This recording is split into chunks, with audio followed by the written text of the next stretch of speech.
അള്ളാഹുവിൻ്റെ ഭവനങ്ങളിൽ അവൻ്റെ വിളിക്കുത്തരം നൽകിക്കൊണ്ട് അള്ളാഹുവിൻ്റെ അതിഥികളായി ഒരുമിച്ച് കൂടിയ സത്യവിശ്വാസികളായ സഹോദര സഹോദരിമാരെ, പ്രിയമുള്ള കുട്ടികളെ, ജീവിതത്തിൻ്റെ മുഴുവൻ മേഖലകളിലും അള്ളാഹുവിൻ്റെ നിയമങ്ങളും നിർദ്ദേശങ്ങളും പാലിച്ചുകൊണ്ട് ജീവിക്കാൻ ഏറ്റവും ആദ്യം സ്വന്തത്തോടും ശേഷം നിങ്ങൾ ഓരോരുത്തരോടും ഉണർത്തുകയാണ്, ഓർമ്മപ്പെടുത്തുകയാണ്. പ്രപഞ്ചനാഥൻ നമ്മെ അനുഗ്രഹിക്കുമാറാവട്ടെ. നമ്മെ സൃഷ്ടിച്ച് പരിപാലിച്ചു കൊണ്ടിരിക്കുന്ന അള്ളാഹുവുമായുള്ള ബന്ധം അത് വളരെ നന്നായി നിലനിർത്തുവാനും അള്ളാഹുവിലേക്ക് കൂടുതൽ അടുക്കുവാനും ആഗ്രഹിക്കുന്നവരാണ് സത്യവിശ്വാസികളായ നമ്മൾ. അതോടൊപ്പം തന്നെ ജീവിതത്തിൽ എപ്പോഴും ഈമാൻ ഉണ്ടാകണമെന്നും അത് നിലനിർത്തി കിട്ടണമെന്നും മരണസമയത്ത് ഈമാനോടുകൂടി മരിക്കണമെന്നുമൊക്കെ നമ്മൾ ആഗ്രഹിക്കുകയും പ്രാർത്ഥിക്കുകയും ചെയ്യാറുമുണ്ട്. ഇങ്ങനെ അള്ളാഹുവുമായി വളരെ കൂടുതൽ അടുക്കുവാനും അവനോടുള്ള ബന്ധത്തെ വളരെ ഊഷ്മളമാക്കുവാനും ഒക്കെ ഈമാൻ ശക്തിപ്പെടുത്താനുമെല്ലാം ഒരുപാട് വഴികൾ അല്ലാഹു സുബ്ഹാനഹു വ തആല വിശ്വാസി സമൂഹത്തിന് കാണിച്ചു തന്നിട്ടുണ്ട്. അതിൽ വളരെ പ്രധാനപ്പെട്ടതും ദുനിയാവിലും പരലോകത്തും നമുക്ക് ഗുണം ചെയ്യുന്നതുമായ ഒന്നാണ് അള്ളാഹുവിൻ്റെ ഭവനങ്ങളുമായി അഥവാ പള്ളികളുമായി നിരന്തരമായ ബന്ധം സ്ഥാപിക്കുക എന്നുള്ളത്. നമ്മൾ മനസ്സിലാക്കേണ്ടത്, യഥാർത്ഥത്തിൽ പള്ളികൾ എന്ന് പറയുന്നത് നമ്മുടെ മുൻഗാമികൾ നിർമ്മിച്ച കുറെ കല്ലും സിമന്റും ഒക്കെ ചേർന്ന ഒരു ബിൽഡിംഗ് അല്ല. നമ്മുടെ നാട്ടിലെ ഒരു പ്രദേശത്തിന്റെ ആത്മീയമായ ഒരു തണൽമരമാണ് യഥാർത്ഥത്തിൽ ഒരു പ്രദേശത്ത് പള്ളി എന്ന് പറയുന്നത്. പുറത്തെ ചുട്ടുപൊള്ളുന്ന വെയിലിൽ നിന്ന് നമ്മൾ നമ്മുടെ വീട്ടിലേക്ക് ഓടിക്കയറുന്നത് പോലെ, അല്ലെങ്കിൽ ചൂടിൽ നിന്ന് ഒരു തണലിലേക്ക് നമ്മൾ മാറിയിരിക്കുന്നത് പോലെ, ജീവിതത്തിന്റെ ചുട്ടുപൊള്ളുന്ന പ്രയാസങ്ങളിൽ നിന്ന്, വേദനകളിൽ നിന്ന്, മനസ്സിന്റെ അസ്വസ്ഥതകളിൽ നിന്ന് നമ്മൾ ഓടിയെത്തേണ്ടുന്ന ഒരു അഭയസ്ഥാനമാണ് യഥാർത്ഥത്തിൽ പള്ളി എന്ന് പറയുന്നത്. ഇസ്ലാമിൽ പള്ളികൾക്കുള്ള സ്ഥാനം വളരെ വലുതാണ്. ഞാൻ സൂചിപ്പിച്ചതുപോലെ അതൊരു ആരാധനാ കേന്ദ്രം മാത്രമല്ല, ഒരു പ്രദേശത്തിന്റെ സാംസ്കാരിക സേവന ആശ്വാസ കേന്ദ്രം കൂടിയാണ് യഥാർത്ഥത്തിൽ പള്ളി എന്ന് പറയുന്നത്. പള്ളിയെ കുറിച്ച് കൊണ്ട് അല്ലാഹു സുബ്ഹാനഹു വ തആല പറഞ്ഞ വചനം ബൈത്തുള്ള എന്നാണ്. ബൈത്തുള്ള എന്നാൽ അള്ളാഹുവിന്റെ വീട് എന്നാണ് അതിന്റെ അർത്ഥം. അപ്പോൾ പള്ളികളെ അള്ളാഹ് വിശേഷിപ്പിച്ചത് അള്ളാഹുവിന്റെ വീട് എന്നാണ്. നമുക്കറിയാം, അള്ളാഹുവിന് വേണ്ടി പള്ളി നിർമ്മിക്കുന്നത്, ഒരു പള്ളി നിർമ്മിക്കുമ്പോൾ ആ പള്ളി നിർമ്മാണത്തിന് വേണ്ടി ഒരു ചെറിയ കിളിക്കൂടിന്റെ അത്ര സഹായം ഒരാൾ ചെയ്താലും അവനക്ക് അള്ളാഹു നാളെ പരലോകത്ത് സ്വർഗലോകത്ത് ഒരു ഭവനം ഒരുക്കി കൊടുക്കുമെന്നൊക്കെ ഹദീസുകളിൽ കാണാൻ കഴിയും. ഞാൻ അത്തരം വിശദാംശങ്ങളിലേക്കല്ല ഇപ്പോൾ പോകാൻ ആഗ്രഹിക്കുന്നത്. പള്ളി നിർമ്മിക്കൽ മാത്രമല്ല, ആ പള്ളിയുമായി നിരന്തരമായ ബന്ധം സ്ഥാപിക്കുന്നതും വളരെ പുണ്യകരമായ ഒരു കാര്യമായിട്ടാണ് ഇസ്ലാം അതിൻ്റെ വക്താക്കളെ പഠിപ്പിക്കുന്നത്. നമുക്കറിയാം, മുമ്പ് കാലത്തൊക്കെ നമ്മുടെ നാടുകളിൽ പള്ളികൾ കുറവായിരുന്നു. എന്നാൽ പള്ളികൾ കുറവായിരുന്നപ്പോൾ പോലും അന്നത്തെ കാലഘട്ടത്തിൽ താരതമ്യേന ആളുകൾക്ക് പള്ളികളുമായിട്ടൊക്കെ നല്ല ബന്ധങ്ങളാണ് ഉണ്ടായിരുന്നത്. നമ്മൾ ഇന്ന് ജീവിക്കുന്ന ഈ കാലഘട്ടത്തിൽ പള്ളികളൊക്കെ അധികരിച്ചു. ഒരുപക്ഷെ നമ്മൾ യാത്ര ചെയ്യുമ്പോൾ 1 കിലോമീറ്ററിനകത്തു തന്നെ ധാരാളം പള്ളികൾ നമുക്ക് കാണാൻ കഴിയും. പക്ഷെ പള്ളികളുടെ എണ്ണം കൂടിയപ്പോഴേക്ക് ആ പള്ളികളുമായി ബന്ധം സ്ഥാപിക്കുന്ന ആളുകളുടെ എണ്ണത്തിൽ കുറവ് സംഭവിച്ചു എന്നതാണ് യാഥാർത്ഥ്യം.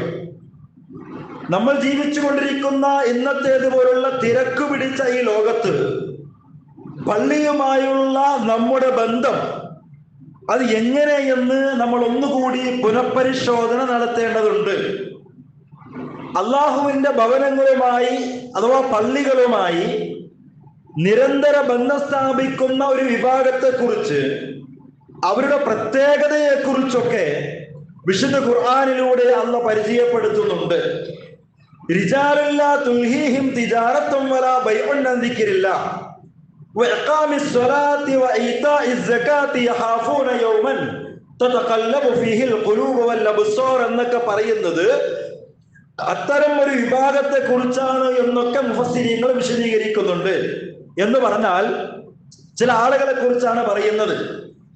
പള്ളിയിലേക്ക് വരുന്നതിനെ, അള്ളാഹുവിനെ സ്മരിക്കുന്നതിനെ, അള്ളാഹുവിന്റെ ഭവനങ്ങളുമായി ബന്ധം സ്ഥാപിക്കുന്നതിൽ നിന്ന്, സക്കാത്ത് കൊടുക്കുന്നതിൽ നിന്ന്, നമസ്കാരം നിർവഹിക്കുന്നതിൽ നിന്ന് അവരുടെ കച്ചവടമോ മറ്റു ഇടപാടുകളോ ഒന്നും അവരെ തടയുന്നില്ല. മാത്രമല്ല, ഹൃദയങ്ങളും കണ്ണുകളും ഒക്കെ തകിടം മറിയുന്ന ഒരു ദിവസത്തെ അഥവാ പരലോകത്തെ ഭയപ്പെടുന്നവരാണവർ. ഇവിടെ പറഞ്ഞത് പള്ളിയുമായി നിരന്തര ബന്ധം സ്ഥാപിക്കുന്ന ആളുകൾ, അവർ കച്ചവടം ചെയ്യാത്തവരോ ജോലിക്ക് പോകാത്തവരോ അങ്ങനെ അലസന്മാരായി മടിയന്മാരായി എവിടെയോ ചടഞ്ഞുകൂടി ഇരിക്കുന്നവരാണ് എന്നല്ല. മറിച്ച് അവരുടെ ജോലിയും കച്ചവടവും അവരുടെ കൃഷിയും അവരുടെ ഭൗതികമായ തിരക്കുകളുമൊക്കെ അത് അങ്ങനെ തന്നെ നിലനിർത്തുമ്പോഴും അള്ളാഹുവിന്റെ പള്ളിയുമായി അള്ളാഹുവിന്റെ ഭവനവുമായി ബന്ധം സ്ഥാപിക്കുന്നതിന് അവരുടെ കച്ചവടമോ അവരുടെ മറ്റു ഇടപാടുകളോ ഒന്നും തടസ്സമാകില്ല എന്നാണ് അത്തരം വിഭാഗങ്ങളെ കുറിച്ച് പറഞ്ഞത്. എന്നിട്ട് എന്താണ് അവരുടെ പ്രത്യേകത? അത് അവസാനം പറയുന്നു, കണ്ണുകൾ അമ്പരന്ന് പോകുന്ന, കണ്ണുകൾ തുറിച്ചു പോകുന്ന, മനുഷ്യന്മാർ അന്താളിച്ചു പോകുന്ന, ഖിയാമത്ത് നാളിനെ ഭയപ്പെടുന്ന ആളുകളാണവർ എന്ന് പറഞ്ഞാൽ നമ്മൾ മനസ്സിലാക്കേണ്ടത്, അന്ത്യനാളിനെയും പരലോക ജീവിതത്തെയും ഒക്കെ ഭയപ്പെടുന്ന ആളുകൾക്ക് മാത്രമാണ് അള്ളാഹുവിന്റെ പള്ളികളുമായി അള്ളാഹുവിന്റെ ഭവനങ്ങളുമായി ഏതു തിരക്കിനിടയിലും ഒരു ബന്ധമുണ്ടാക്കിയെടുക്കാൻ കഴിയൂ എന്നാണ് ഈ പറഞ്ഞതിന്റെ അർത്ഥമെന്ന് മുഫസ്സിരീങ്ങൾ വിശദീകരിക്കുകയാണ്. വിശദീകരണങ്ങൾ പരിശോധിക്കുമ്പോൾ കാണാൻ കഴിയും, സൂറത്തുൻ നൂറിലെ ഈ പറഞ്ഞ വചനം അത് മദീനയിലെ അൻസാരികളായ സഹാബിമാരെ കുറിച്ചാണ് പറയുന്നത് എന്നൊക്കെ വിശദീകരിക്കുന്നത് കാണാൻ കഴിയും. എന്തായിരുന്നു അവരുടെ പ്രത്യേകത? അവരവരുടെ കൃഷിസ്ഥലങ്ങളിലായിരുന്നാലും മറ്റു ഏത് രംഗങ്ങളിലായിരുന്നാലും അള്ളാഹുവിന്റെ ഭവനങ്ങളിൽ നിന്ന് ബാങ്ക് കേട്ടാൽ, പള്ളിയിലേക്കുള്ള വിളി കേട്ടാൽ പ്രത്യേകിച്ചും എല്ലാ ജോലികളും ഉപേക്ഷിച്ച് അവർ പള്ളിയിലേക്ക് തിരിക്കുമായിരുന്നു. എത്ര വലിയ സാമ്പത്തിക ലാഭമുണ്ടാക്കുന്ന കച്ചവടമായിരുന്നാലും അവർക്കത് പള്ളിയേക്കാൾ വലുതായിരുന്നില്ല എന്ന് അവരെ കുറിച്ച് വിശദീകരിക്കുന്നതൊക്കെ കാണാൻ കഴിയുന്നതാണ്.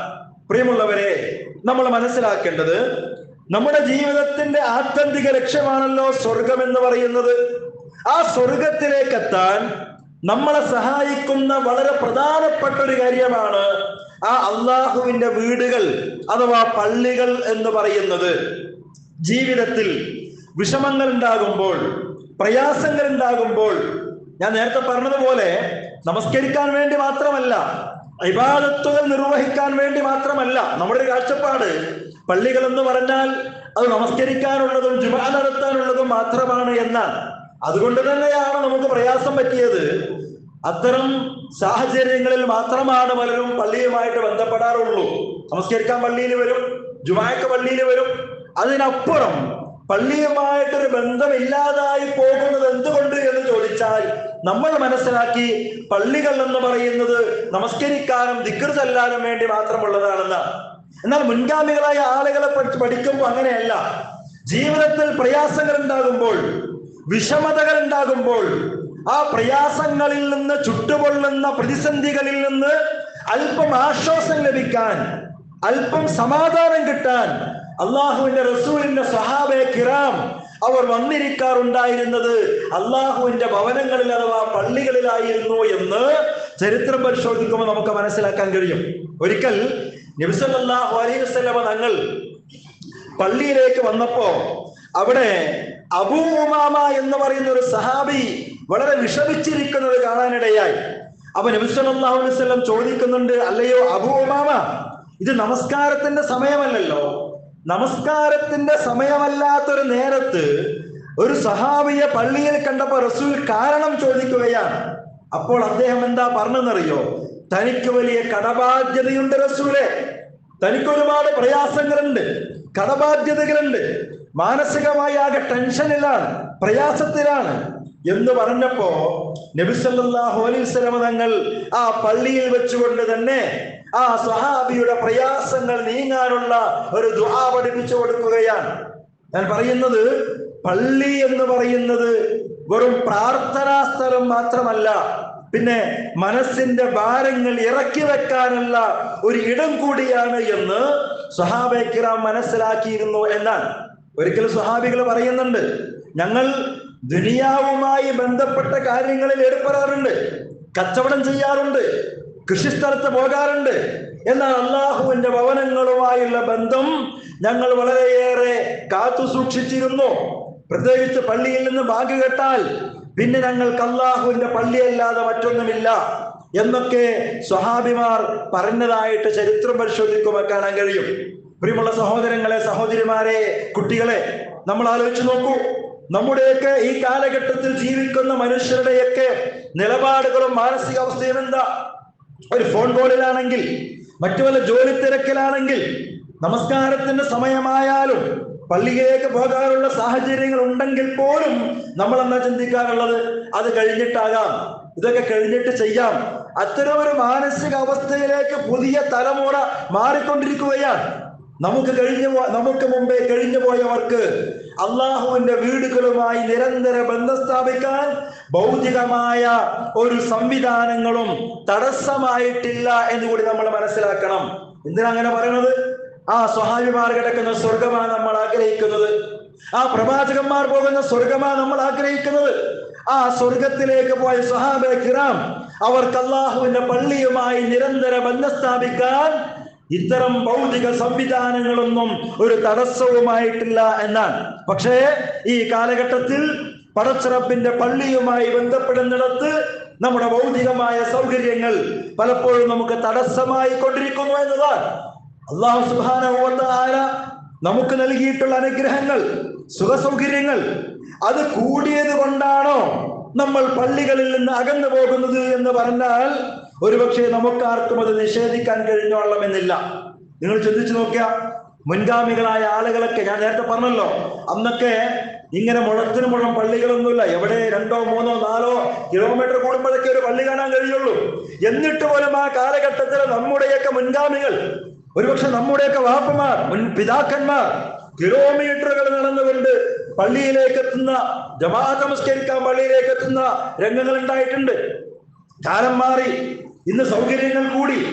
ഇന്ന് ഒരു വീട്ടിൽ 2, 3 ഒക്കെ വാഹനങ്ങൾ, കാർ പോർച്ചിൽ നോക്കിയാൽ 1, 2 ബൈക്കും കാറും, അങ്ങനെ 2, 3 ഒക്കെ വാഹനങ്ങളും സൗകര്യങ്ങളും ഉണ്ടായിട്ടും, അടുത്തടുത്തടുത്ത പള്ളികൾ ഉണ്ടായിട്ടും ആ പള്ളിയിലേക്ക് വരാൻ, ആ റബ്ബിന്റെ ഭവനങ്ങളുമായിട്ടൊരു ബന്ധം സ്ഥാപിക്കാൻ പലപ്പോഴും അറിഞ്ഞോ അറിയാതെയോ നമ്മൾ അത്തരം കാര്യങ്ങളിൽ വീഴ്ച വരുത്തിക്കൊണ്ടിരിക്കുന്നു എന്നുള്ളത് ഒരു യാഥാർത്ഥ്യമാണ്.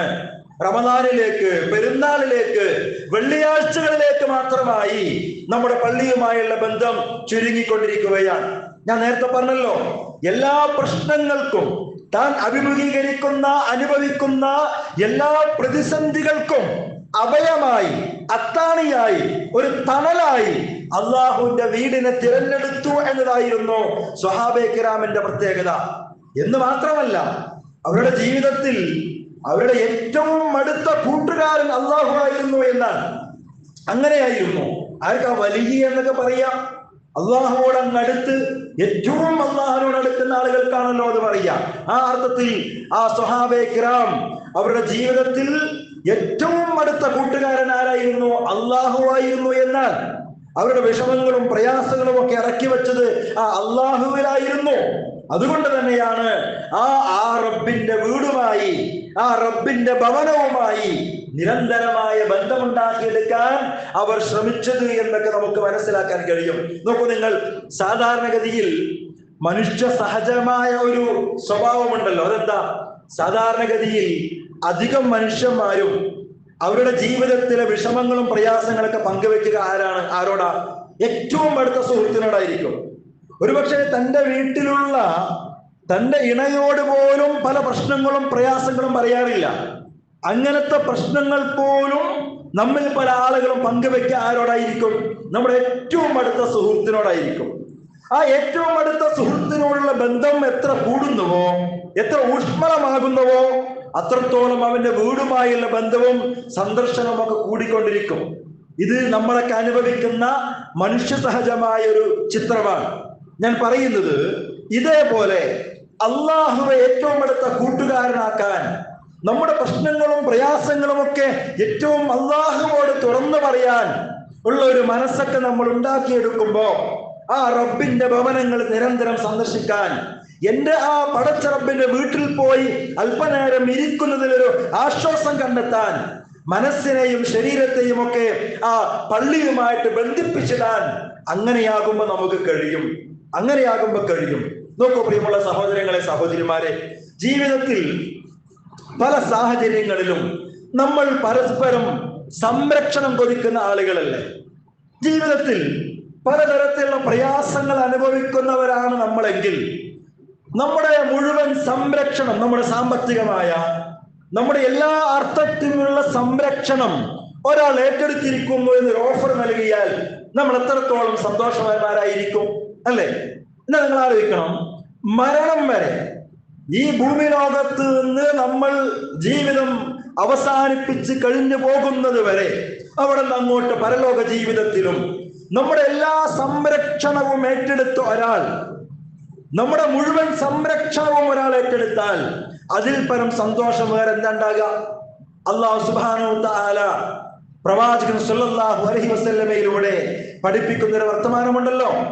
ഒരു മനുഷ്യന്റെ മുഴുവൻ സംരക്ഷണവും അല്ലാഹു ഏറ്റെടുത്തിരിക്കുന്നു. നാളെ പരലോക ജീവിതത്തിൽ ചുട്ടുപൊള്ളുന്ന ഒരു സാഹചര്യം വരുമ്പോ അവിടെ തണൽ കൊടുത്തുകൊണ്ട് അല്ലാഹു ഈ ഭാഗത്ത് സംരക്ഷിക്കുന്നു. ആരെ കുറിച്ചാണെന്നറിയോ? റജുലുൻ ഖൽബുഹു മുഅല്ലഖും ബിൽ മസാജിദ്. തന്റെ മനസ്സിനെ, തന്റെ ഹൃദയത്തെ പള്ളിയുമായി ബന്ധിപ്പിച്ച ആളെ കുറിച്ചാണ് പറയുന്നത്. തന്റെ ശരീരത്തെ അല്ല. ആ പ്രയോഗം നമ്മൾ പ്രത്യേകം മനസ്സിലാക്കണം. കാരണം പള്ളിയുമായിട്ട് ശരീരത്തെ ബന്ധിപ്പിക്കാൻ എപ്പോഴും എല്ലാവർക്കും കഴിഞ്ഞു എന്ന് വരില്ല. അപ്പൊ ഹൃദയത്തെ ബന്ധിപ്പിക്കുക എന്നാണ്. അള്ളാഹുവിന്റെ പള്ളിയുമായിട്ട് തന്റെ ഹൃദയത്തെ ബന്ധിപ്പിച്ചൊരു മനുഷ്യൻ, അവന്റെ സംരക്ഷണം അല്ലാഹു ഏറ്റെടുക്കുന്നു. നാളെ മനുഷ്യർ ആ ലോകത്ത് അവൻ അല്ലാഹു തണല് കൊടുക്കുന്നു എന്നാണ്. എന്താ ഹൃദയത്തെ ബന്ധിപ്പിക്കുക എന്ന് പറഞ്ഞാൽ? പള്ളിയുമായിട്ടൊരു മാനസിക ബന്ധം അതെപ്പോഴും ഇങ്ങനെ കാത്തു സൂക്ഷിക്കുക. ഉദാഹരണം പറഞ്ഞാൽ, നമ്മളൊക്കെ കിടന്നുറങ്ങുന്ന നമ്മുടെ വീടുണ്ടല്ലോ, ആ വീട് നമുക്ക് വലിയൊരു വികാരമാണ്, അല്ലെ? നമ്മൾ എവിടെ പോയാലും, എവിടെ ടൂർ പോയാലും, എവിടെ ഇനി നമ്മുടെ കുടുംബക്കാർ സന്ദർശിക്കാൻ പോയാലും, നമ്മുടെ വീട് വിട്ട് നമ്മൾ പുറത്തു പോയാൽ നമ്മൾ സ്വന്തം വീട്ടിലേക്ക് തിരിച്ചെത്താനുള്ള വല്ലാത്തൊരു മാനസികാവസ്ഥ നമുക്ക് ഉണ്ടാവും, അല്ലെ? സ്വന്തം വീട്ടിലേക്ക് തിരിച്ചെത്തുമ്പോഴാണ് നമുക്കൊരു തൃപ്തി ഉണ്ടാകുമോ? അങ്ങനെ സ്വന്തം വീടിനെ അത്തരം ഒരു വികാരമാക്കി എടുക്കാത്ത ആളുകളാണ് നട്ടപ്പാതിരാക്കും 12 മണിക്കും 2 മണിക്കൊക്കെ അങ്ങാടിയിലും തെരുവിലിരുന്നിട്ട് ഇങ്ങനെ കറങ്ങിക്കൊണ്ടിരിക്കുന്ന ആളുകളൊക്കെ. സ്വന്തം വീട് അതൊരു വികാരമായി മാറുമ്പോ പുറത്തേക്ക് എവിടെ പോകുമ്പോഴും എവിടെ പോയാലും എത്രയും പെട്ടെന്ന് സ്വന്തം വീട്ടിലേക്ക് എത്താനാ മനസ്സുണ്ടാവുക. അവിടെ എത്തിക്കിടക്കുമ്പോൾ റാഹത്ത് ഉണ്ടാകുക, അല്ലെ? അതങ്ങനെയാണ്, മനുഷ്യൻ അങ്ങനെയാണ്. ഇവിടെ നമ്മൾ മനസ്സിലാക്കേണ്ടത്, മുൻഗാമികളായ ആളുകളൊക്കെ നമസ്കാരത്തിന് പോലും എത്രയും പെട്ടെന്ന് എത്രയും നേരത്തെ പള്ളിയിൽ എത്താൻ ശ്രമിച്ചിട്ടുണ്ടായിരുന്നു. ആ പള്ളിയുമായി വല്ലാത്ത ബന്ധം സ്ഥാപിക്കാൻ ശ്രമിച്ചിരുന്നു. അതെന്തുകൊണ്ടാണെന്നറിയോ? തങ്ങളുടെ സ്വന്തം വീടിനോടുള്ളതിനേക്കാൾ വലിയൊരു വികാരം ആ അള്ളാന്റെ വീടായ പള്ളിയോട് അവർ ഉണ്ടാക്കിയെടുത്തു എന്നതുകൊണ്ടാണ്. അങ്ങനെയാണല്ലോ. ഞാൻ ചോദിക്കട്ടെ, അപ്പൊ നമ്മളൊക്കെ പള്ളിയിൽ നമസ്കരിക്കാൻ വരുന്നവരായിരിക്കാം. ഇവിടെ അല്ലെങ്കിലും നമ്മൾ ഇടപെടുന്ന ജോലി സ്ഥലത്തോ എവിടെയാണെങ്കിലും നമസ്കാര സമയമായ പള്ളി പോകുന്നവരായിരിക്കാം. പക്ഷേ ആ പോകുമ്പോൾ പോലും നമ്മൾ എങ്ങനെ പോകാറുള്ളത്? പലപ്പോഴും ചിലപ്പോൾ അവസാനത്തെ റക്അത്താണ് കിട്ടുക, ചിലപ്പോൾ അവസാനത്തെ അത്തഹിയ്യാത്താണ് കിട്ടുക, ചിലപ്പോൾ 2ാമത്തെ റക്അത്താണ് കിട്ടിയിട്ടുണ്ടാവുക. ഇങ്ങനെയൊക്കെയാണ്. എന്നാൽ മുൻഗാമികളെ കുറിച്ച് പഠിക്കുമ്പോൾ സ്വന്തം വീടിനേക്കാൾ ഒരു വൈകാരിക ബന്ധം അള്ളാഹുവിന്റെ ഭവനങ്ങളുമായി ഉണ്ടാക്കിയെടുത്തത് കൊണ്ട് അവരുടെയൊക്കെ ജീവിതത്തിൽ ചില ചിത്രങ്ങൾ പരിശോധിച്ച് നമ്മൾ അത്ഭുതപ്പെട്ടു പോകും. മഹാനായ ഒരു പണ്ഡിതൻ അഅ്മശ് റഹ്മത്തുള്ളാഹി അദ്ദേഹം ഒരിക്കൽ പറയാണ്, 70 വർഷത്തോളം തന്റെ ജീവിതത്തിൽ തക്ബീറത്തുൽ ഇഹ്റാം നഷ്ടപ്പെടുത്തിയിട്ടില്ല എന്നാണ്. എന്ന് പറഞ്ഞാൽ 70 വർഷമായിട്ടും എനിക്കെന്റെ ജീവിതത്തിൽ ഇമാമിനോട് കൂടിയിട്ടുള്ള ഫസ്റ്റ് തക്ബീർ ഉണ്ടല്ലോ, കൈകെട്ടുമ്പോൾ ആദ്യത്തെ തക്ബീറത്തുൽ ഇഹ്റാം, അല്ലാഹു അക്ബർ, ഞാൻ 70 വർഷമായിട്ടും അത് പള്ളിയിൽ വെച്ച് നഷ്ടപ്പെടുത്തിയിട്ടില്ല എന്ന് പറഞ്ഞാൽ അതിന് മുമ്പേ ഞാൻ അവിടെ കോടിയെത്തുമായിരുന്നു. സഈദ് ഇബ്നുൽ മുസയ്യിബ് എന്ന് പറയുന്ന മഹാനായ താബിഈ പണ്ഡിതനുണ്ട്. അദ്ദേഹം പറയുന്നത്, കഴിഞ്ഞ 40 വർഷമായിട്ട് പള്ളിയിൽ ബാങ്ക് വിളിക്കുമ്പോ ഞാൻ പള്ളിക്കകത്തല്ലാതെ ഇരുന്നിട്ടില്ല എന്ന് പറഞ്ഞാൽ പള്ളിയിൽ നിന്ന് ബാങ്ക് കൊടുക്കുന്നതിന് മുമ്പേ ഞാൻ ആ പള്ളിയിലേക്ക് ഓടിയെത്തുമായിരുന്നു. അവിടെ എത്തുമ്പോ ആ മനസ്സിനുള്ള സമാധാനം ഞാൻ അനുഭവിക്കുമായിരുന്നു എന്നൊക്കെ മഹാന്മാരായ ആളുകൾ അവരുടെ അനുഭവങ്ങൾ പങ്കുവെക്കുകയാണ്. പ്രിയമുള്ളവർ, ഞാൻ പറയുന്നത് ഇതുപോലെ അള്ളാഹുവിന്റെ വീട്, ഈ പള്ളി, അത് നമ്മുടെ വല്ലാത്തൊരു വികാരമായിട്ട് മാറണം. അത് അങ്ങനെ ആയതുകൊണ്ടാണ് അല്ലാഹുവിന്റെ റസൂൽ കരീം സല്ലല്ലാഹു അലൈഹി വസല്ലമയെ കുറിച്ച് പറയുന്നുണ്ട്, നബി സല്ലല്ലാഹു അലൈഹി വസല്ലം യാത്ര തുടങ്ങുന്നതും അവസാനിപ്പിക്കുന്നതും പള്ളിയിൽ വെച്ചിട്ടായിരുന്നു. ഉണ്ടോ?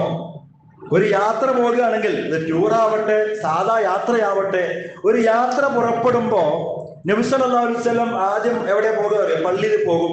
ആ പള്ളിയിൽ നിന്നാണ് യാത്ര ആരംഭിക്കുക.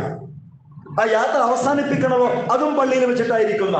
നമ്മളൊക്കെ ആലോചിച്ച് നോക്കി, ഇങ്ങനെയൊക്കെയുള്ള ഒരു വൈകാരിക ബന്ധം അള്ളാഹുവിന്റെ പള്ളികളുമായിട്ട് ഉണ്ടാക്കിയെടുക്കാൻ എനിക്കും നിങ്ങൾക്കും കഴിഞ്ഞിട്ടുണ്ടോ എന്നൊക്കെ നമ്മൾ ഗൗരവത്തോടുകൂടി ആലോചിക്കേണ്ടതാണ്. നമുക്ക് മാനസികമായിട്ട് അങ്ങനെ ബന്ധമുള്ള പല ഇടങ്ങളുമുണ്ട്. ഞാൻ നേരത്തെ നമ്മുടെ വീടുകൾ, ചിലപ്പോൾ നമ്മുടെ കുടുംബക്കാരുടെ വീടുകൾ, ചിലപ്പോൾ സുഹൃത്തുക്കളുടെ വീടുകളായിരിക്കാം, ചിലപ്പോൾ ജോലി ചെയ്ത സ്ഥാപനമായിരിക്കാം. ഇങ്ങനെ പലതും, പല സ്ഥാപനങ്ങളുമായും വീടുകളുമായിട്ടൊക്കെ വല്ലാത്ത ഒരു സ്നേഹബന്ധവും വൈകാരിക ബന്ധവും ഒക്കെ കാത്തു സൂക്ഷിക്കുന്നവരാണ് നമ്മൾ. ആ അനുഭവങ്ങളെ മനസ്സിൽ വെച്ചുകൊണ്ട് നമ്മൾ ആലോചിക്കുക, അള്ളാഹുവിന്റെ പള്ളിയുമായിട്ട് അങ്ങനെ ഒരു മാനസികമായ ബന്ധമുണ്ടാക്കിയെടുക്കാൻ നമുക്ക് കഴിഞ്ഞിട്ടുണ്ടോ എന്നത് ഗൗരവത്തോടുകൂടി നമ്മൾ ചോദിക്കേണ്ട ചോദ്യമാണ്. യാത്ര പോകുമ്പോ, പള്ളി കാണുമ്പോ, 2 റക്അത്ത് നമസ്കരിക്കാനുള്ളൊരു മനസ്സ്, ഒരു പുതിയ സ്ഥലത്തെത്തുമ്പോ, അങ്ങനെയുണ്ടല്ലോ, ഒരു പുതിയ സ്ഥലത്ത് നമ്മൾ യാത്ര പോവുകയാണ്, കോഴിക്കോട്ടേക്കോ അല്ലെങ്കിൽ എങ്ങോട്ടേക്കൊക്കെ പോവുകയാണ്. അങ്ങനെ ഒരു പുതിയ സ്ഥലത്ത് നമ്മൾ പോയി ബസ് ഇറങ്ങി, ട്രെയിൻ ഇറങ്ങി, അവിടെ ഇറങ്ങിക്കഴിഞ്ഞാല് എവിടെയാണ് അള്ളാന്റെ പള്ളി ഉള്ളത്? എവിടെയാണ്? 2 റക്അത്ത് നമസ്കരിച്ചിട്ടാകാം അടുത്ത പ്ലാൻ, അടുത്ത യാത്ര എന്ന് അങ്ങനെ നമ്മൾ ചിന്തിച്ചിട്ടുണ്ടോ എപ്പോഴെങ്കിലും? പലപ്പോഴും നമ്മളൊക്കെ പള്ളിയൊക്കെ അന്വേഷിക്കാറുണ്ട്, അല്ലെ? നമ്മള് നാട് വിട്ടു പോയി വേറെ സ്ഥലത്തെത്തുമ്പോ ചിലപ്പോ പള്ളി എവിടെയെന്നൊക്കെ ചോദിക്കും. അപ്പോ ചിലപ്പോൾ ആളുകൾ ചോദിക്കും ഏത് പള്ളിയാന്നൊക്കെ നമ്മൾ വിശദീകരിച്ച് കൊടുക്കും. മുസ്ലിം പള്ളി. മുസ്ലിം പള്ളി എന്തിനാ? മൂത്രമൊഴിക്കാൻ, ഒന്ന് ഫ്രഷ് ആകാൻ വേണ്ടിയിട്ട്. അതല്ലാതെ ഞാൻ എന്നോടുകൂടിയാ ചോദിക്കേണ്ടത്. അങ്ങനെ അല്ലാതെ, ഇതൊക്കെ നമ്മുടെ അനുഭവമാണ്. ഇങ്ങനെ അല്ലാതെ ഏതെങ്കിലും ഒരു നാട്ടിലോ പട്ടണത്തിലോ എത്തിക്കഴിഞ്ഞാൽ ആദ്യമായിട്ട് റബ്ബേ ഒരു പുതിയ സ്ഥലത്ത് ഞാനിതാ കാലുകുത്തിയിരിക്കുകയാണ്, ഇത്രയും നേരം പ്രയാസമൊന്നുമില്ലാതെ എന്നെ നീ ഇവിടേക്ക് എത്തിച്ചു തന്നു, അൽഹംദുലില്ലാഹ്. എവിടെയാണ് എന്റെ വീടുള്ളത്? ഞാൻ 2 റക്അത്ത് അവിടെ പോയി നമസ്കരിക്കട്ടെ, എന്നിട്ട് മതി എന്റെ ബാക്കി പരിപാടികൾ. നമ്മൾ ആരെങ്കിലും അങ്ങനെ ചിന്തിച്ചിട്ടുണ്ടോ? ഉള്ളവരുണ്ടാകും കേട്ടോ, ഞാൻ നിഷേധിക്കൽ, ഉള്ളവരുണ്ടാകും. ഇല്ലെങ്കിൽ അത്തരത്തിലുള്ള ഒരു മാനസികാവസ്ഥയിലേക്കൊക്കെ നമ്മുടെ മനസ്സിനെ മാറ്റിയെടുക്കാൻ കഴിയണം. പ്രിയമുള്ളവരെ, നമ്മൾ മനസ്സിലാക്കേണ്ടത് അള്ളാഹുവിന്റെ പള്ളിയിൽ കഴിച്ചു കൂട്ടുന്ന സമയമുണ്ടല്ലോ, അതൊരിക്കലും നഷ്ടമല്ല, നമുക്ക് ഒരിക്കലും വേസ്റ്റ് അല്ലാതെ കുറച്ചു നേരമെങ്കിലും അള്ളാഹുവിന്റെ ഭവനങ്ങളിൽ വന്നിരിക്കാൻ കഴിയുക എന്ന് പറയുന്നത് വലിയ ഭാഗ്യമായിട്ട് നമ്മൾ കാണണം. ഒരു മഹാനായ സ്വഹാബിയെ കുറിച്ച്, അദ്ദേഹത്തെ കുറിച്ച് അള്ളാഹുവിന്റെ റസൂൽ സ്വല്ലല്ലാഹു അലൈഹി വസല്ലം പറഞ്ഞ വർത്താനം എന്താ അറിയോ? പള്ളിയിലെ പ്രാവ് എന്നാണ്. അബ്ദുല്ലാഹി ഇബ്നു സുബൈർ റളിയല്ലാഹു അൻഹു പള്ളിയിലെ പ്രാവ് എന്നാണ് അള്ളാഹുവിന്റെ റസൂൽ അദ്ദേഹത്തിന് കൊടുത്ത അപരനാമം. ആ പേരിൽ അദ്ദേഹം അറിയപ്പെട്ടത്. അപ്പൊ എന്താ അതിന് കാരണം? പല ആളുകളും പല തരത്തിൽ അതിന്റെ വിശദീകരണങ്ങൾ കൊടുക്കുന്നത് കാണാൻ കഴിയും. അദ്ദേഹം പള്ളിയിലേക്ക് എപ്പോഴും പള്ളിയായിട്ട് ബന്ധം സ്ഥാപിക്കുന്ന, എപ്പോഴും പള്ളിയുമായി നിരന്തര ബന്ധം, എപ്പോ നോക്കിയാലും പള്ളിയുമായി ബന്ധം.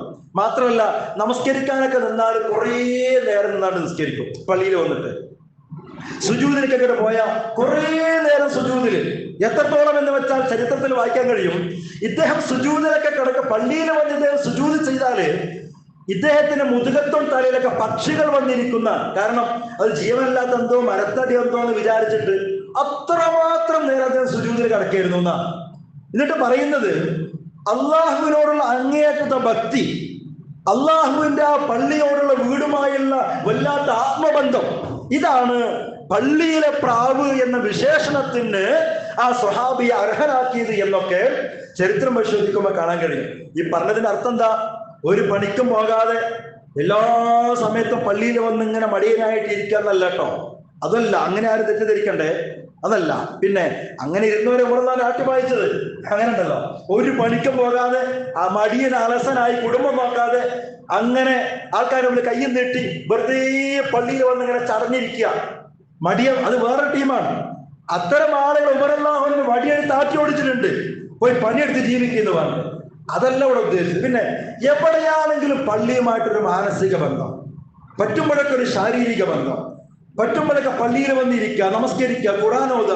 വീട്ടിലിരുന്ന് ഖുർആൻ ഓതുന്നതിന് പകരം ഇവിടെ വന്നിരുന്ന് ഖുർആൻ ഓതുക, അങ്ങനെ ഉണ്ടല്ലോ. എവിടെ ചെന്നാലും പള്ളിയോടുള്ള വല്ലാത്തൊരു മാനസികമായ ഒരവസ്ഥ, അതാണ് ഈ പറഞ്ഞത്. അല്ലാതെ വെറുതെ ഇവിടെ ഇങ്ങനെ വന്ന് കുത്തിയിരിക്കുക എന്നുള്ളതല്ല. ജീവിതത്തിന്റെ കേന്ദ്ര ബിന്ദുവായി പള്ളിയെ മാറ്റുക എന്നാണ് ഈ പറഞ്ഞത്. ഒരു ഉദാഹരണം പറഞ്ഞാൽ മനസ്സിലാവും. ഒരു കർഷകൻ തന്റെ പശുവിനെ പാടത്ത് തൊടിയിൽ കൊണ്ടുപോയി കെട്ടിട്ടെന്ന് വിചാരിക്കാം. നല്ല പച്ചപ്പുള്ള സമൃദ്ധമായി പുല്ല് വളരുന്ന വളരെ സമൃദ്ധമായി പച്ചപ്പുള്ളൊരു ഒരു പാടത്ത് കൊണ്ടുപോയിട്ട് ഒരു പശുവിനെ കെട്ടിയിട്ടു.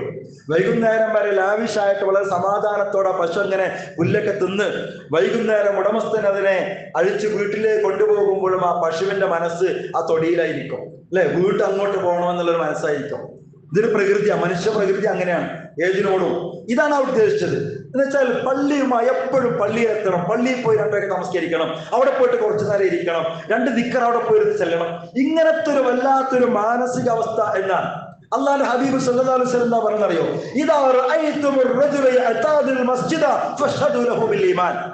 പള്ളിയുമായിട്ട് ബന്ധം സ്ഥാപിക്കുക എന്ന് പറഞ്ഞാൽ ഒരു മനുഷ്യൻ പള്ളിയുമായി ബന്ധപ്പെടുന്നുണ്ടെങ്കിൽ അവൻക്ക് ഈമാൻ ഉണ്ട് എന്ന് നിങ്ങൾ സാക്ഷ്യപ്പെടുത്തണം എന്നാണ്. ഇത് നമ്മൾ മനസ്സിലാണ് നാടൻ ഭാഷ പറഞ്ഞാല്, ഒരാൾക്ക് പള്ളിയുമായിട്ട് ബന്ധമുണ്ടെങ്കിൽ അവൻക്ക് ഈമാൻ ഉണ്ടെന്ന സർട്ടിഫിക്കറ്റ് കൊടുക്കണം എന്നാണ് ആ പറഞ്ഞതിനർത്ഥം. മനസ്സിലാകണ്ടോ? ഒരാൾ പള്ളിയുമായി ബന്ധം സ്ഥാപിക്കുന്നത് അവൻക്ക് ഈമാനുണ്ട് എന്നതിന് തെളിവാണ്.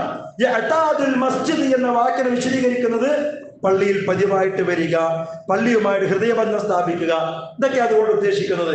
അങ്ങനെയുള്ളവർക്ക് ഈമാൻ ഉണ്ടെന്ന് നിങ്ങൾ ഉറപ്പിക്കണം എന്നൊക്കെ ഹദീസിലൂടെ പറഞ്ഞതായിട്ട് കാണാൻ കഴിയും. ആരെക്കുറിച്ചാ പറഞ്ഞത്? വീട്ടിൽ നമസ്കരിക്കുന്നതിനെ കുറിച്ചല്ല. ഇപ്പൊ നമ്മൾ മനസ്സിലാക്കേണ്ടത് പലപ്പോഴും നമ്മൾ വീട്ടിൽ നമസ്കരിക്കുന്നവരായിരിക്കും, നമസ്കാരം നഷ്ടപ്പെടുത്താത്തവരൊക്കെ ആയിരിക്കാം. പക്ഷേ അങ്ങനെയുള്ള ആളുകളെ കുറിച്ചല്ല ഇവിടെ പറഞ്ഞത്. ഈമാനുണ്ടെന്ന് സാക്ഷ്യപ്പെടുത്തണമെന്ന് റസൂൽ പറഞ്ഞതിനെ കുറിച്ചാ.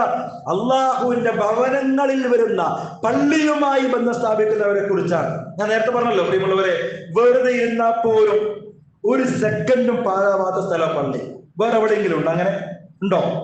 ഈ പുതിയ കാലഘട്ടത്തിലൊക്കെ പലപ്പോഴും ഈ പുതിയ തലമുറ, പുതിയ ചെറുപ്പക്കാരൊക്കെ പലപ്പോഴും പിന്നെ ടീനേജ് പ്രായത്തിലുള്ളവർ പോലും വെറുതെ പോയിരിക്കാൻ ഉദ്ദേശിക്കുന്ന സ്ഥലങ്ങൾ എവിടേക്കാ? ക്ലബുകളില്, പിന്നെ പാതയോരത്ത്, കലുങ്കുകളില്, അല്ലെ? പിന്നെ ബസ് സ്റ്റോപ്പുകളില്, ഇങ്ങനെയൊക്കെയാണ്. എന്താ അതിന്റെ ഗുണം? ഒരു ഗുണമില്ല എന്നുള്ളതാ ഇസ്ലാമിന്റെ കാഴ്ചപ്പാടില്. നിങ്ങളെ നിയന്ത്രണം വെച്ചിട്ട് വെറുതെ വന്നിരുന്നാൽ പോലും പുണ്യം കിട്ടുന്ന സ്ഥലം പള്ളി. മനസ്സിലാവുണ്ടോ?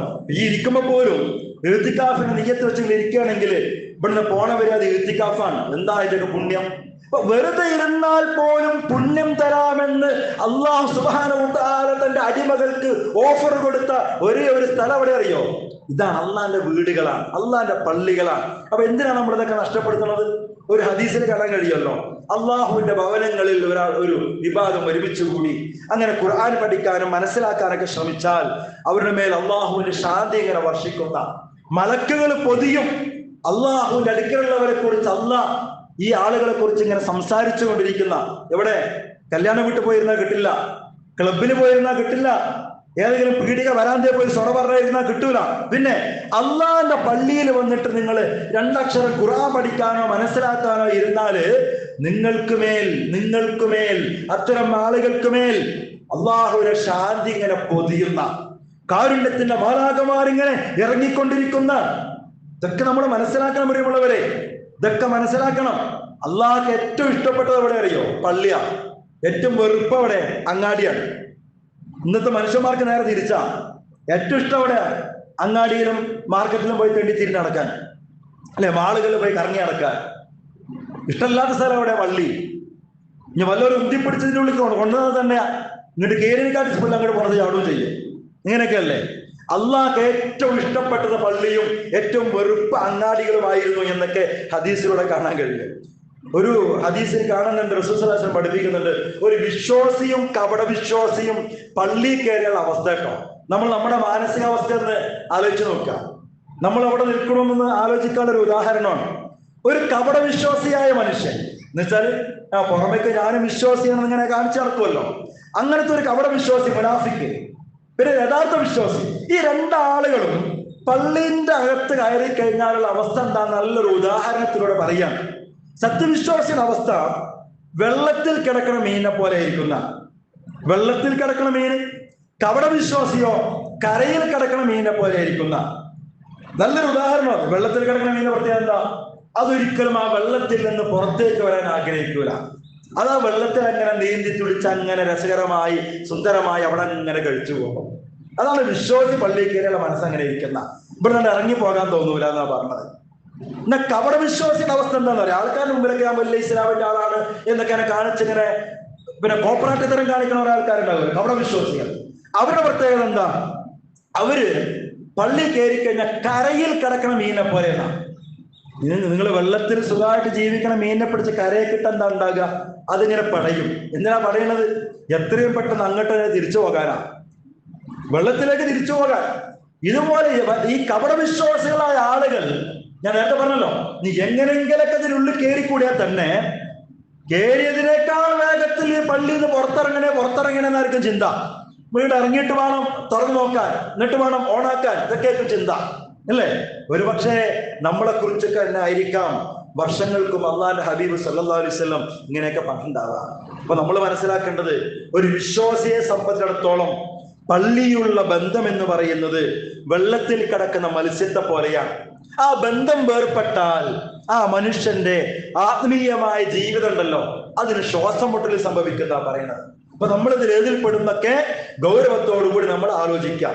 ഈ കരയിൽ കിടക്കുന്ന മീനിന്റെ കൂട്ടത്തിൽ പെടോ, വെള്ളത്തിൽ കിടക്കുന്ന മീനിന്റെ മനസ്സാണോ പള്ളി കയറി കഴിഞ്ഞാൽ എന്നൊക്കെ നമ്മൾ ആലോചിക്കാം. ഒന്ന് ആലോചിച്ച് നോക്കൂ. നബി സല്ലല്ലാഹു അലൈഹി വസല്ലം ഒരു കാര്യം ചോദിക്കാം. നബി സല്ലല്ലാഹു അലൈഹി വസല്ലം നിങ്ങളുടെ മനസ്സിൽ ഇമേജ് ചെയ്യാം. ഇപ്പൊ റസൂൽ ഉണ്ട് എന്ന് വിചാരിക്കുക. എന്നാൽ നബി സല്ലല്ലാഹു അലൈഹി വസല്ലം നമ്മോട് വന്നിട്ട് ചോദിക്കുകയാണ്, ഞാനിതാ ഇവിടെ ഒരു വീട് വെക്കാൻ പോകുകയാണ്. ആ എന്റെ വീടിന്റെ അയൽവാസിയാകാൻ നിങ്ങൾക്കാർക്കെങ്കിലും താല്പര്യമുണ്ടോ എന്ന് ചോദിച്ചാൽ നമ്മൾ എന്താ മറുപടി പറയാ? ഇല്ലാന്ന് പറയോ? റസൂൽ ചോദിക്കുക നമ്മളോട്, ഞാനിതാ അവിടെ പിന്നെ ഈ ഓടന്നൂർ പള്ളിന്റെ അടുത്ത് ആ ചരന്റെ വക്കത്ത് ഒരു വീട് വെക്കാൻ പോവുകയാണ്, നിങ്ങൾ ആരെങ്കിലും എന്റെ അയൽവാസിയാകാൻ ഇഷ്ടപ്പെടുന്നുണ്ടോ എന്ന് ചോദിച്ചാൽ നമ്മൾ 1000 വട്ടം നമ്മൾ സമ്മതിക്കൂലേ, മത്സരിക്കൂലേ അതിനു വേണ്ടിയിട്ട്? മറ്റൊരു കാര്യം ഞാൻ പറയാം, റസൂലല്ല, അള്ളാഹുവിന്റെ അയൽവാസിയാകാൻ നമുക്ക് കഴിഞ്ഞാലോ? അള്ളാഹുവിന്റെ അയൽവാസിയാകാനുള്ള ഒരു ചാൻസ് നമുക്ക് കിട്ടുകയാണെങ്കിലോ? ഒരിക്കൽ നബി സല്ലല്ലാഹു അലൈഹി വസല്ലം പറയാണ്, നാളെ മഹ്ശറ ലോകത്തെത്തുമ്പോൾ അള്ളാഹ് ചോദിക്കുന്ന ഒരു ചോദ്യം, ഇന്നല്ലാഹ ലയുനാദി യൗമൽ ഖിയാമ, ഖിയാമത്ത് നാളെ അള്ളാഹ് ചോദിക്കുകയാണ്. എന്താ ചോദിക്കണമെന്ന് അറിയോ? ഐന ജീറാനി, ഐന ജീറാനി, എന്റെ അയൽവാസികൾ എവിടെ, എന്റെ അയൽവാസികൾ എവിടെ പോയി? അള്ളാഹ് ഇങ്ങനെ മലക്കുകളോട് ചോദിക്കുകയാണ്. ഒന്നല്ല 2 വട്ടം ചോദിക്കുകയാണ്. മലായിക, അപ്പൊ അള്ളാഹിന്റെ മലക്കുകൾ ചോദിക്കുക, ആരാ പടച്ചോനെ നിന്റെ അയൽവാസികൾ? റബ്ബനാ ആരാ പടച്ചോനെ നിന്റെ അയൽവാസികൾ എന്ന് ചോദിക്കുമ്പോ അള്ളാഹ് കൊടുക്കുന്ന മറുപടി എന്താ അറിയോ? എന്റെ വീടുകളെ സജീവമാക്കിയവരെവിടെ? ഭൂമിലോകത്ത് വെച്ച് എന്റെ പള്ളികളെ, എന്റെ വീടുകളെ സജീവമാക്കിയവരെവിടെ? അവരാണ് എന്റെ അയൽവാസികൾ എന്നാ. നോക്കൂ, പള്ളിയുമായിട്ട് ഹൃദയം ബന്ധിച്ചവർക്ക്, ഹൃദയത്തെ ബന്ധിപ്പിച്ചവർക്ക്, ആ പള്ളിയുമായി നിരന്തരം ബന്ധം സ്ഥാപിച്ചവർക്ക് അള്ളാഹു കൊടുക്കുന്ന ഒരു ആദരവാണ് അള്ളാഹുവിന്റെ അയൽവാസികൾ എന്ന് പറയുന്ന വിശേഷണം. അപ്പൊ നാളെ അള്ളാഹ് ചോദിക്കാണ്, എവിടെയാണ് എന്റെ അയൽവാസികൾ? ആരാ അള്ളാഹുന്റെ അയൽവാസികൾ? അള്ളാഹുവിന്റെ വീടുകളുമായിട്ട് നല്ല ബന്ധമുണ്ടാക്കിയവരാണ് എന്നാണ്. അപ്പൊ ഇതൊക്കെ നമ്മുടെ ശ്രദ്ധയിൽ ഉണ്ടാകണം. അങ്ങനെ അള്ളാഹുവിന്റെ വീടുമായിട്ടൊക്കെ നിരന്തരമായ ബന്ധം സ്ഥാപിക്കുന്നതിന്റെ ഒന്നാമത്തെ അടയാളമാണ് ആ അള്ളാഹുവിന്റെ ഭവനങ്ങളിൽ വെച്ച് നടക്കുന്ന 5 നേരത്തെ നമസ്കാരത്തിന് കൃത്യമായി ജമാഅത്തിന് ഇവിടെ എത്തുക എന്നൊക്കെ പറയുന്നത്. അത് മറ്റൊരു സമയത്ത് ഇൻഷാ അല്ലാഹ് ഞാൻ വിശദീകരിക്കും. നബി സല്ലല്ലാഹു അലൈഹി വസല്ലം പറഞ്ഞല്ലോ, സ്വർഗത്തിൽ വിരുന്ന് അത് തയ്യാറാക്കി കൊടുക്കുന്ന, സ്വർഗത്തിൽ ഒരു വിരുന്ന് അത് തയ്യാറാക്കി കൊടുക്കാൻ. ആർക്ക് വേണ്ടിയിട്ട്? അള്ളാഹുവിന്റെ ഭവനങ്ങളിലേക്ക് നമസ്കരിക്കാൻ വേണ്ടി വരുന്ന ആളുകളെ കുറിച്ച് പറയാൻ, അത് രാവിലെ ആണെങ്കിലും വൈകുന്നേരം ആണെങ്കിലും വരുമ്പോഴും പോകുമ്പോഴൊക്കെ, നിങ്ങൾ വീട്ടിൽ നിന്ന് ഉദു എടുത്ത് പള്ളിയിലേക്ക് നമസ്കരിക്കാൻ ഇറങ്ങി, വരുമ്പോഴും പോകുമ്പോഴും ഒക്കെ നിങ്ങൾക്ക് വേണ്ടി അള്ളാഹു സുബ്ഹാനഹു വ തആല നാളെ പരലോകത്ത് നിങ്ങൾക്ക് അനുഭവിക്കാനുള്ള വിരുന്ന് സൽക്കാരം ഈ ഓരോ വരവിന്റെയും ഭാഗമായി ഒരുക്കിക്കൊണ്ടേയിരിക്കുന്നു എന്ന് റസൂൽ സ്വല്ലല്ലാഹു അലൈഹി വസല്ലം പഠിപ്പിക്കുകയാണ്. ഇദാ ആലഫർ റജുലുൽ മസ്ജിദ ആലഫഹുല്ലാഹു തആല. മറ്റൊരു ഹദീസാണ്, ഒരാൾ പള്ളിയുമായിട്ട് ഇണങ്ങിച്ചേർന്നാൽ അള്ളാഹ് അവനുമായിട്ടും ഇണങ്ങിച്ചേരും. അള്ളാഹ് നമ്മോട് ഇണങ്ങിയുള്ള ഗുണങ്ങൾ എന്തൊക്കെയാ അത് പറയേണ്ടതില്ലല്ലോ. ഒരു മനുഷ്യൻ അള്ളാഹുവിന്റെ പള്ളിയുമായിട്ട് വീടുമായിട്ട് ഇണങ്ങിച്ചേർന്നാൽ അള്ളാഹു ആ മനുഷ്യനുമായിട്ടും തിരിച്ചും ഇണങ്ങിച്ചേരുമെന്നൊക്കെ ഇങ്ങനെ ഒരുപാട് ഹദീസുകൾ പള്ളിയുമായി ബന്ധപ്പെടുന്നതിന്റെ പ്രാധാന്യത്തെക്കുറിച്ച് അതിന്റെ പുണ്യത്തെക്കുറിച്ചൊക്കെ ഇങ്ങനെ ധാരാളം ഹദീസുകളൊക്കെ നമുക്ക് മനസ്സിലാക്കാനൊക്കെ കഴിയും. ഇപ്പൊ ഞാൻ പറഞ്ഞു വരുന്നത്, പ്രിയമുള്ള സഹോദരങ്ങളെ, സഹോദരിമാരെ, പണ്ടത്തെ കാലമൊന്നും അല്ല. ഇഷ്ടം പോലെ പള്ളികളുണ്ട്, മുക്കിന് പള്ളികളുണ്ട്, നമ്മുടെ അടുത്ത് വാഹന സൗകര്യങ്ങളുണ്ട്, എല്ലാ സൗകര്യം അത് ചെയ്തിട്ടുണ്ട്. എന്നിട്ടും ഈ പള്ളികളുമായിട്ട് നല്ലൊരു ബന്ധമുണ്ടാക്കിയെടുക്കാൻ നമുക്ക് കഴിയുന്നില്ലെങ്കിൽ ഇതിനൊക്കെ നാളെ റബ്ബിനോട് നമ്മൾ മറുപടി പറയേണ്ടി വരും എന്നാണ് ഞാൻ സൂചിപ്പിക്കുന്നത്. പെട്ടെന്നൊരു നാൾ നമ്മൾ മരണപ്പെട്ടു പോയാൽ നമ്മുടെ അഭാവം, നമ്മുടെ മരണം നമ്മുടെ വീട്ടുകാരെയോ നമ്മുടെ നാട്ടുകാരെയോ അയൽവാസികളെയോ മാത്രമല്ല കരയിപ്പിക്കേണ്ടത്. പള്ളിയിൽ സ്ഥിരം നമ്മൾ വന്ന് നിൽക്കുന്ന സ്ഥലമുണ്ടല്ലോ, നമ്മുടെ സ്വഫുണ്ടല്ലോ, നമ്മൾ നിൽക്കുന്ന മുസല്ല ഉണ്ടല്ലോ, ആ മുസല്ല നമ്മളെ കുറിച്ചോർത്ത് തേങ്ങണം. നമ്മളൊരു ദിവസം പെട്ടെന്ന് അങ്ങോട്ട് മരിച്ചു കഴിയുമ്പോ അയൽവാസികൾ കുടുംബക്കാർ മാത്രമല്ല നമ്മളെ കുറിച്ച് ഓർത്ത് വേദനിക്കേണ്ടത്. നിരന്തരമായി പടച്ചിറപ്പിന്റെ പള്ളിയിലേക്ക് വന്നിട്ട് അള്ളാന്റെ വീട്ടിലേക്ക് വന്നിട്ട് നമ്മൾ നമസ്കരിക്കാൻ നിൽക്കുന്ന സ്ഥലം ഉണ്ടല്ലോ, ആ സ്ഥലം നാളെ മുതൽ നമ്മളെ കാണാതാകുമ്പോ ആ മുസല്ല തേങ്ങണം നമ്മളെ കുറിച്ച് ഓർത്തിട്ട്. അതിനെന്ത് വേണം? നിരന്തരമായിട്ട് ബന്ധം ഉണ്ടാക്കിയെടുക്കണം. നിങ്ങൾ കേട്ടിട്ടില്ലേ, ഇസ്ലാമിലെ രണ്ടാമത്തെ ഖലീഫ ഉമറുൽ ഫാറൂഖ് റളിയല്ലാഹു അൻഹു, അതോടൊപ്പം തന്നെ ഷെയ്ഖ് അഹമ്മദ് യാസീനെ പോലുള്ള ആളുകളൊക്കെ അവർ സുബ്ഹി നമസ്കരിക്കുമ്പോ പള്ളിയിലേക്ക് നമസ്കരിക്കാൻ വേണ്ടി പള്ളിയിലേക്ക് വരുമ്പോഴൊക്കെയാണ് ഷഹീദായി പടച്ചിറപ്പിലേക്കൊക്കെ തിരിച്ചുപോയത്. നമ്മുടെ ആഗ്രഹം അങ്ങനെ ആയിരിക്കണം, പള്ളിക്ക് വരുമ്പോ മരിക്കുക. നമ്മൾ ആരെങ്കിലും അങ്ങനെ ചിന്തിച്ചിട്ടുണ്ടോ? ഉണ്ടോ? പ്രാർത്ഥനയൊക്കെ ഉണ്ടാകും, ഈമാനോടെ മരിപ്പിക്കണേ എന്നൊക്കെ. പക്ഷെ ഒരിക്കലെങ്കിലും നമ്മൾ അങ്ങനെ ചിന്തിച്ചിട്ടുണ്ടോ? ഞാൻ എൻ്റെ വീട്ടിൽ നിന്ന് വുളു എടുത്തിട്ട് വണ്ടിയിലോ കാറിലോ ബൈക്കിലോ നടന്നിട്ടോ സൈക്കിളിലോ അല്ലാഹ് നിന്റെ വീട്ടിലേക്ക് ഞാൻ ആ നിയ്യത്ത് വെച്ച് പോകുമ്പോ അല്ലെങ്കിൽ അവിടെ നിന്ന് തിരിച്ചു വരുമ്പോ നീ എന്നെ പിടിക്കണേ റബ്ബേ, അങ്ങനെ ആകട്ടെ എന്റെ മരണം എന്ന് നമ്മൾ ആരെങ്കിലും ഒരിക്കലെങ്കിലും കൊതിച്ചിട്ടുണ്ടോ? പ്രിയമുള്ളവരെ, ഉണ്ടോ?